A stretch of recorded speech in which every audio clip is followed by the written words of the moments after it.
You are listening to the Build a Brain podcast with Dr. Jeanne Zehr. Join the quest to shape an efficient brain that fires on all cylinders and runs like a fine-tuned machine. You are now in the capable hands of an international presenter and a pathologically optimistic brain builder. Dr. Zehr will give you the right blocks to build that 3 pounds of cerebral muscle for you, your child, or the young adult you teach or mentor. Block by block, thought by thought, now is the time to build a better brain. Let's get started. Welcome, friends, to episode number 4 of Build a Brain podcast. So, how's your brain today? How's it doing? Well, today's block is labeling. We're going to build your brain up by understanding 28 cognitive functions that were identified by Reuven Feuerstein. A little background on Feuerstein: he was a student of Jean Piaget. Any of you that have taken any child psychology know that name. Those of you that don't, it's okay. He was a pretty cool guy that Reuven studied under and started thinking about how children develop their intellect. Believe it or not, no one else had bothered to look into that before Piaget. Reuven came along and took Piaget's work, and I like to say exploded it into an incredible program called the Feuerstein program. So these cognitive functions that we're working our way through on this podcast are powerful little thinking skills. So the building block of labeling is about having a word for something. It's about vocabulary development. So think about it. Without a name for something, you can't think about it. There was another guy named Vygotsky. Some of you in education might recognize his name. So he knew that thought and language go together. We think with words. Now, sometimes you have pictures that go along with that. That's wonderful visualization that also happens in our brain. But vocabulary and words are incredibly important to our thinking. Remember, without a name for something, we can't really think about it. So if you had never seen a hippopotamus, either at a zoo or in a picture book, the word hippopotamus wouldn't mean anything to you. Or if you saw a hippopotamus for the first time, but you didn't have a name for it, you might carry a blurred image with you from that zoo, but if no one told you what it was called, you would struggle with the rest of your life knowing, well, that big thing I saw at the zoo. No, you need the word hippopotamus and a picture to go with it. So this language development piece is probably one of the most critical pieces that we have for those building blocks in our brain. I want to share that there's a special place in your brain that language is developed. It's in your left temporal lobe. So if you want to put your hand over your left ear and go right up above your ear, right up in there, there's a place called the temporal lobe or the left temporal lobe. And there's two very special places, the Broca's area and the Wernicke's area. One of those receives language and comprehends, what are those words you're saying, Jeannie? And the other one decides what words we're going to speak. So these are very important places in the brain that were identified many, many years ago. So think about it. This is so important that the brain has a very special place dedicated to comprehending words and speaking words. So now, no matter what age you are, you can keep growing your vocabulary. Try to learn 2 or 3 new words every day. So that means we need to read a lot and talk a lot. By the time children enter first grade, they should probably have a vocabulary of, get this, 10 to 20,000 words. So to develop this extensive language bank requires that they hear a lot of words at home or with grandma and grandpa or at school. And so it's important for parents to actually talk a lot about lots of topics. And what they've discovered is TV does not build that vocabulary. It's in that back and forth conversation with other people or being read to many, many different kinds of books.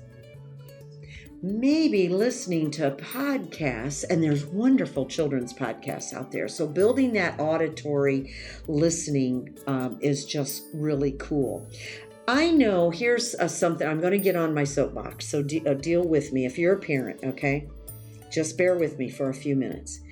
We hear our kids start learning how to read when they're first grade, second grade, and we go, oh, she needs to practice reading now, and we stop reading to them at night. No. Parents, keep reading to your children. Let's say you've got a third grader and a fourth grader. Then you need to be choosing fifth or sixth grade level books, fiction, narrative, nonfiction, doesn't matter. And they need to not be picture books, okay? So they're just narrative. And you're reading to them from these, what we call chapter books. And your kids are listening to you read words that I guarantee you're not going to use over the supper table. Because we tend to just kind of be stuck in, low-level vocabulary words when we're chatting. But when we read fiction, we're probably going to be introducing our kids. And if you run into a big word, let's say it's the word anticipate, and you read that word in a story, you can stop and go, have you ever heard that word before? So you can stop once in a while and talk about big words and what they mean, or just keep reading, and your kids will get to pick those words up as you read them. The other beautiful thing that happens when you're reading narrative chapter books to your kiddos is you're helping them learn how to visualize in their brain and run their own little movie in their head. Those little movies are important for reading comprehension. And we do have an issue with that in education these days. We got a lot of kids can sight word, they word call. They know their sight words and they can sound out words. They picked up phonics, okay. They're not seeing anything in their head while they read. Yay, that's not good. Because when I read a book that I really get into it, man, I can get lost in that book and I can cry because the plot gets me so pulled into it. That's because I'm visualizing what I'm reading. Well, you want your kiddos to visualize while they're reading. It's going to help them when they hit those really tough subjects in high school and college, that they need to see pictures in their head. So you start at a young age by reading chapter books and don't stop. They can still be in 5th and 6th grade, and as a family, you could still be providing that kind of vocabulary reading. Another activity I call 5 a day. Not only should we eat 5 servings of vegetables each day, but children between the ages, particularly of 2 to 6, should learn 5 new words a day. Just keep this going throughout the elementary years and ask your 3rd grader, for instance, hey, what new words did you learn at school today? If they get used to you asking that question, they may then take an interest in bringing some words home from their textbook and wanting to tell you about their new words that they learned. Keep track of them at home. I want to tell you a story. I met a mom and a dad that had a little boy, and they told me he was 4 years old, and he was in a wagon, and he was a quiet little kid. He'd pull a blanket over his head, and it was a sensory fair that MindCAP had a table at, and they told me he was autistic. And I said, oh, is he talking? No, he doesn't talk. And I looked right at the mom and I said, not yet. And know that now in the world of language that we're starting to talk about, this is a child who is non-speaking. The word verbal just means understanding words. So I asked them, does he understand when you talk to him? Yeah, he does. I said, well, then he is verbal, but he's not speaking yet. There's a difference. Remember the Broca's area and the Wernicke's area. A 1-year-old baby can understand 50 words, but usually only speaks 2. And we're like that the rest of our life. We understand far more words than we speak. Because you'll read something and you'll go, well, I kind of know what that means, but if somebody asked you to give a dictionary definition, you probably couldn't, but yet you have an idea what it means. So our children are like that too. So let's maybe talk about children being non-speaking, not necessarily being non-verbal, because they may actually understand a lot. All right, let's talk about older kids wondering about our kids ready for college. All right, so if you've got a kiddo who is getting ready for college, there are some great apps for your phone for SAT vocabulary. Now, some colleges are dropping the SAT assessment, so this may become a thing of the past. But whether they're taking SAT or ACT or they're not taking any tests, they still need to grow their vocabulary. And what we have noticed is there's a big jump from high school textbooks to university textbooks. So you want to keep your high school kid building their vocabulary to get ready for college. Do you remember there was something called a dictionary when we were kids? It was that book, real thick, and you'd look up words. All right. So I highly recommend that families keep dictionaries at home. I know you might have to really scramble to find one. Maybe Goodwill has them. I don't know. I think you can still buy them at Amazon.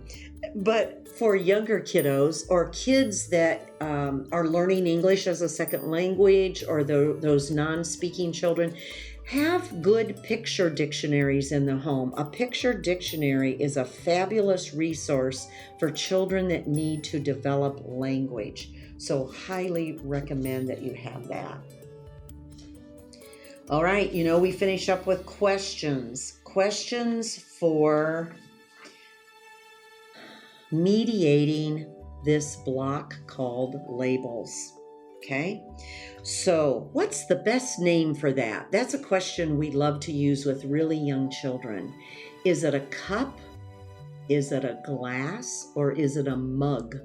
So what is the best name? So use that question. Or what is another name for that thing? What is another name for that thing? Or you can ask the question, what else do you see? If you're looking at a book with a child, what else do you see? Just to get them to see how many labels can they pull up.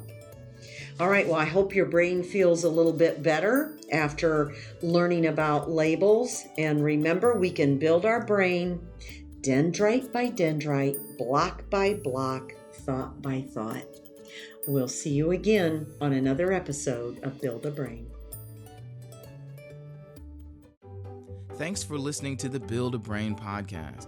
If you're wanting more information on how to build a brain, please visit the website for the MindCAP Center in Fort Wayne, Indiana at www.mindcap.org. That's www.mindcap.org. Children and adults from across the United States and Canada have found the cognitive help they needed at the MindCAP Center. Their specialized team is trained in all levels of the Feuerstein program and can literally help you or your child build a new brain. We'll see you next time.